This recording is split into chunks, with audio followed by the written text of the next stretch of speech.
जो आप सबका इकोनॉमिक्स +1 क्लास में स्वागत। आज हम जो एक लेसन करने जा रहे हैं, ये लेसन नंबर 4 है, ऑर्गेनाइजेशन ऑफ डाटा, यानी कि आंकड़ों का व्यवस्थीकरण। मैं बड़े अच्छे ढंग से इंग्लिश और हिंदी मीडियम दोनों बच्चों को समझाने की मेरी भरपूर कोशिश रहेगी। ये चैप्टर पेपर में तो बहुत कम नंबर 2-3 नंबर का ही आता है, बट ये सब जितना भी हमारी जो स्टैटिक्स है उसको पूरा सपोर्ट करता है। ठीक है, जब आप इस चैप्टर को समझेंगे आपको पूरी स्टैटिक्स का जो आपका फर्स्ट वाला पोर्शन है किसका, इकोनॉमिक्स +1 का, वो आपको पूरी समझ आएगी। आंकड़ों का व्यवस्थीकरण जिसको ऑर्गेनाइजेशन ऑफ डाटा बोलते हैं, ऑर्गेनाइजेशन ऑफ डाटा।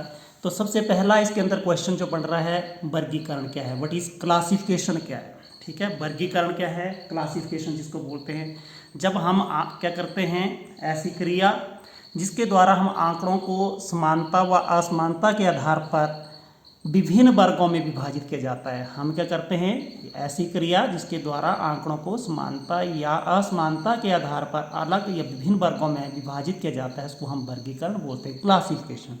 ठीक है, हम क्या करेंगे, आंकड़ों का वर्गीकरण करेंगे समानता और असमानता के आधार पर। क्लासिफिकेशन क्या होती है, is the grouping of related facts into different classes है। ठीक है, जो आपकी रिलेटेड फैक्ट्स है, अलग अलग क्लासेस के अंदर जब भी हम क्या करते हैं, जो हमारे क्लासिफिकेशन करते हैं, क्लासिफिकेशन क्या होती है कि ग्रुपिंग ऑफ रिलेटेड फैक्ट्स, जो भी हमारे रिलेटेड फैक्ट्स है उसकी हम ग्रुपिंग करेंगे डिफरेंट क्लासेस के अंदर, तो उसको हम वर्गीकरण कहते हैं। ठीक है, यहाँ तक आपको समझ आ गई होगी कि वर्गीकरण क्या है। और उसके बाद क्वेश्चन से नेक्स्ट आ सकता है कि वर्गीकरण के उद्देश्य क्या हैं, what are the objective of classification. तो अब आपके जो ऑब्जेक्टिव आपको दिख रहे होंगे मोस्ट, ये जो आपके ऑब्जेक्टिव है, ये ऑब्जेक्टिव 6 ऑब्जेक्टिव मैं आपको बता रहा हूँ। सबसे पहले मुख्य उद्देश्य, आंकड़ों को सरल और संक्षिप्त बनाना। वर्गीकरण का मुख्य उद्देश्य क्या होता है, आंकड़ों को सरल और संक्षिप्त रूप प्रकट करना होता है। यानी कि आप क्या करते हैं, आंकड़ों को जब सरल और संक्षिप्त रूप में प्रकट करते हैं तो उसको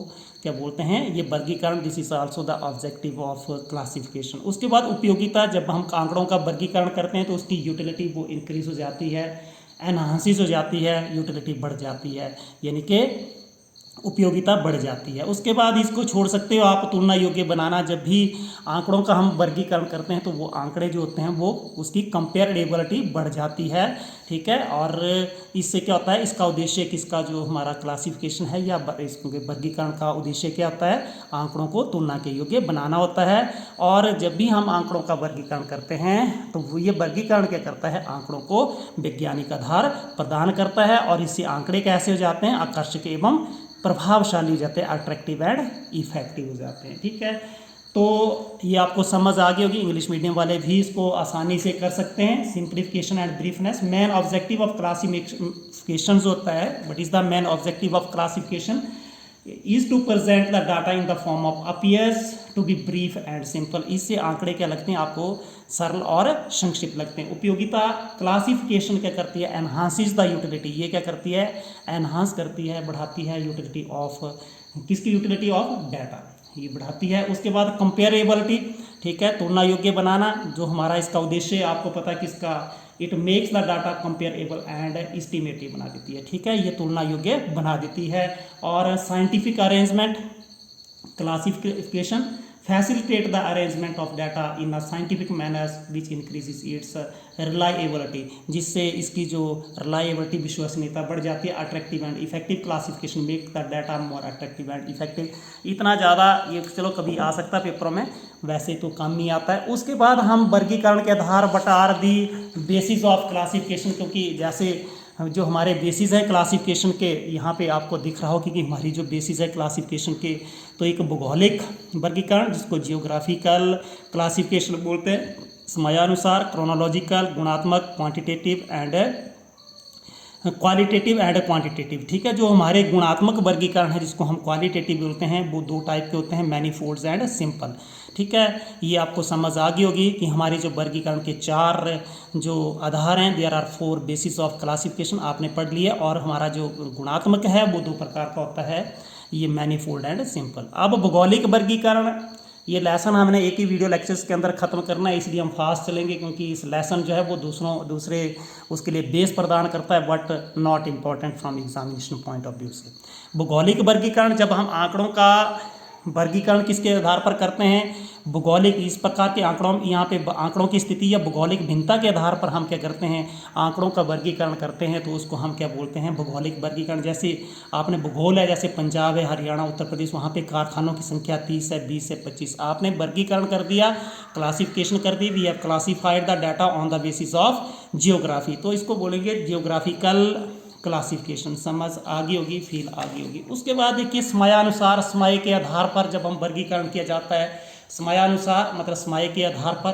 क्रोनोलॉजिकल क्लासिफिकेशन, जब आंकड़ों का वर्गीकरण हम समय के आधार पर करते हैं। किसके आधार पर करते हैं? समय के आधार पर जब भी हम उसका वर्गीकरण करते हैं, the data that is classified on the basis of time, यानी कि टाइम के आधार पर हम क्या करते हैं? आंकड़ों का वर्गीकरण करते हैं, उसको क्रोनोलॉजिकल क्लासिफिकेशन बोलते हैं, समयानुसार। जैसे अब यहाँ पे देखिए कारखाना है, कारखाने की बिक्री 2000 और 2005 के अंदर, 2003 में 80 लाख रुपए की बिक्री हुई, 2004 में 90 लाख की, 2005 में 95 लाख की बिक्री हुई। एक कारखाने की बिक्री आप बोले सेल ऑफ फर्म, एक फर्म की सेल। अब आपका ये समय से संबंधित है, that is why this is called chronological classification, समयानुसार वर्गीकरण। जब हम आंकड़ों का वर्गीकरण समय के आधार पर करते हैं, when the data that is classified on the basis of time. ठीक है, मैं फील रहने की पूरी कोशिश करूंगा, तो इसको बोलते हैं समयानुसार वर्गीकरण। अब अगला देखिए गुणात्मक वर्गीकरण।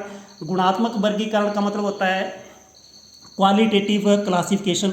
जब हम आंकड़ों का वर्गीकरण गुण के आधार, कोई भी गुण होता है जैसे धर्म, व्यवसाय, जनसंख्या, बौद्धिक स्तर आदि के आधार पर किया जाता है, तो इसको गुणात्मक वर्गीकरण कहते हैं। और ये जो गुणात्मक वर्गीकरण है, जिसको क्वालिटेटिव, गुण को क्या बोलते हैं? क्वालिटेटिव जो क्लासिफिकेशन है, that is of two type, simple classification और मैनीफोल्ड क्लासिफिकेशन। ठीक है, और अब आपने क्वालिफिकेशन, इसको क्या बोलेंगे? Qualitative classification. क्लासिफिकेशन इज यहाँ पे इस according to qualities or attributes of data. जब भी हम आंकड़ों का वर्गीकरण किसके आधार पर कर रहे हैं? गुण के आधार पर कर रहे हैं, तो दैट इज कॉल्ड, उसको हम क्या बोलेंगे? उसको हम बोलेंगे क्वालिटेटिव क्लासिफिकेशन। और ये दो टाइप की होती है, सिंपल। अब यहाँ पे देखिए आप समझ जाएंगे, साधारण क्लासिफिकेशन इस आंकड़ों में किसी विशेष गुण के होने या न होने के आधार पर किया जाता है। जब हम आंकड़ों का वर्गीकरण क्या करते हैं, किसी गुण के होने या न होने के आधार पर किया जाता है, तो उसको साधारण वर्गीकरण कहते हैं। जैसे पुरुष या स्त्री, या पुरुष होगा या स्त्री होगी, या स्वस्थ होगा या अस्वस्थ होगा, शिक्षित होगा व्यक्ति या अशिक्षित, तो इसको बोलते हैं साधारण वर्गीकरण। इसको बोलते हैं simple classification. It is called simple classification according to the dichotomy. इसको dichotomy, it is because data is divided on the basis of existence और अब्सेंस ऑफ अ क्वालिटी। कोई भी क्वालिटी है, उसकी एग्जिस्टेंस और अब्सेंस के आधार पर ही इसकी क्लासिफिकेशन की जाती है। इसको हम क्या बोलते हैं? साधारण वर्गीकरण। ठीक है, और बहुगुणी वर्गीकरण, इस प्रकार के वर्गीकरण के अंदर जो भी हमारा बहुगुणी, जिसको मैनीफोल्ड क्लासिफिकेशन बोलते हैं, इस प्रकार के वर्गीकरण में क्या करते हैं? जब हम आंकड़ों का वर्गीकरण जो दो या दो से अधिक गुणों के आधार पर किया जाता है, जैसे मान लीजिए यहाँ पे जब भी आप इसको देखेंगे, when the data that is classified in accordance with one और मोर करेक्टरिस्टिक्स, जब आप एक या ज़्यादा करेक्टरिस्टिक्स के आधार पर क्या करते हैं?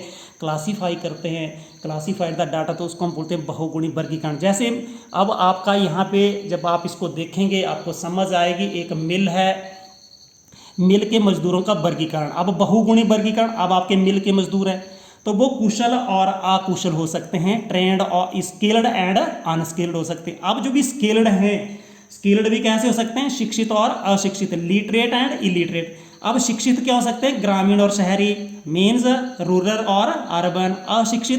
अशिक्षित जो अनपढ़ हैं वो कैसे हो सकते हैं? दे आर इलिटरेट, वो कैसे हो सकते हैं? They belongs to rural area, they belongs to urban area. हम यहाँ पे क्या कर रहे हैं? जो हम क्लासीफाई कर रहे हैं data on the basis of more than one characteristics, जो है दो या मोर देन टू करेक्टरिस्टिक्स, से ज़्यादा करेक्टरिस्टिक्स के आधार पर कर रहे हैं, that is why this is called manifold classification. अकुशल है, मैं वैसे ही आ गया, शिक्षित और अशिक्षित हो सकते हैं।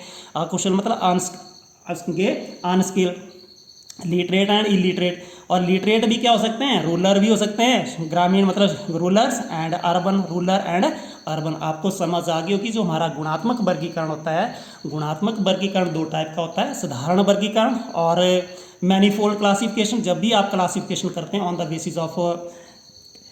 बेसिस ऑफ एग्जिस्टेंस और एब्सेंस ऑफ अ क्वालिटी, किसी भी क्वालिटी के होने या ना होने के आधार पर किया जाता है, उसको साधारण वर्गीकरण। जैसे पुरुष और स्त्री, ठीक है, किसी विशेष गुण, कोई भी आपका जो करेक्टरिस्टिक्स के न होने या ना होने के आधार पर किया जाता है। और मैनीफोल्ड क्लासिफिकेशन में दो या दो से अधिक गुणों के आधार पर हम क्या करते हैं, वर्गीकरण करते हैं, तो उसको हम बोलते हैं बहुगुणी वर्गीकरण। आपको समझ आ गई होगी। अब नेक्स्ट देखिए, हमारा जो नेक्स्ट आ रहा है, जो नेक्स्ट है उसको बोलते हैं हमारा संख्यात्मक या वर्गात्मक वर्गीकरण। इसको बोलते हैं संख्यात्मक या वर्गांतर वर्गीकरण। संख्यात्मक क्वालिटेटिव और न्यूमेरिकल क्लासिफिकेशन, जब हम क्या करते हैं, किसी भी जो डाटा का जो वर्गीकरण या क्लासिफिकेशन करते हैं ऑन द बेसिस ऑफ, किसके बेसिस के ऊपर करते हैं, क्वांटिटी के बेस के ऊपर करते हैं, तो उसको बोलते हैं quantitative classification. Data that is classified into classes or groups on the basis of their numerical values. Numerical values के आधार पर करते हैं तो उसको संख्यात्मक वर्गीकरण बोलेंगे, संख्यात्मक या वर्गांतर वर्गीकरण बोलेंगे। जैसे यहाँ पे देखिए, आप बहुत सारे एग्जांपल्स आप उसके अंदर पढ़ते हो, आपने स्टैटिक्स पढ़ी हुई है। यहाँ पे क्या लिखा है, उत्तर प्रदेश के लघु फर्मों की वार्षिक लाभ, जो लाभ क्या है, वार्षिक लाभ देखिए, फर्मों की संख्या कितने, 0 से आपको जो लाभ हो रहा है 1 लाख तक लाभ कमाने वाली सिर्फ फर्म एक है। और 1 लाख से 2 लाख तक लाभ कमाने वाली फर्में कितनी है, 150। 2 लाख से 3 लाख आपकी ये 1500 आ गई। और 3 लाख से 4 लाख जो कमाने वाली 800, 4 से 5 400, और 5000 से 5 लाख से ऊपर कमाने वाली 200 फर्म्स हैं। ठीक है, एनुअल प्रॉफिट है, this is the annual profit and this is the number of firms. अब आप यहाँ पे देखो कि हमने जो क्लासिफिकेशन की on the basis of numerical values, ये न्यूमेरिकल वैल्यूज के ऊपर हमने क्लासिफिकेशन कर ली, तो इसको हम क्या बोलेंगे, क्वांटिटेटिव क्लासिफिकेशन। बच्चों समझ आ गई होगी, क्योंकि ये जो हमारा ये इकोनॉमिक्स है, ये हमारा बेस है इकोनॉमिक्स का, आपने इसको पढ़ना है। अब नेक्स्ट देखिए, हमारा जो नेक्स्ट आपका जो आएगा, आपने इसको याद रखना। आप जैसे हम बोलते हैं शुद्ध आंकड़े कौन से हैं, हमारे शुद्ध आंकड़ों की बात करते हैं कि आंकड़े बड़े शुद्ध हैं। ठीक है, आंकड़े कैसे हैं, रॉ डाटा है, आंकड़े शुद्ध हैं। ठीक है, तो हम शुद्ध आंकड़े किसे बोलते हैं, देखिए शुद्ध आंकड़े किसे कहते हैं। ठीक है, शुद्ध आंकड़े किसे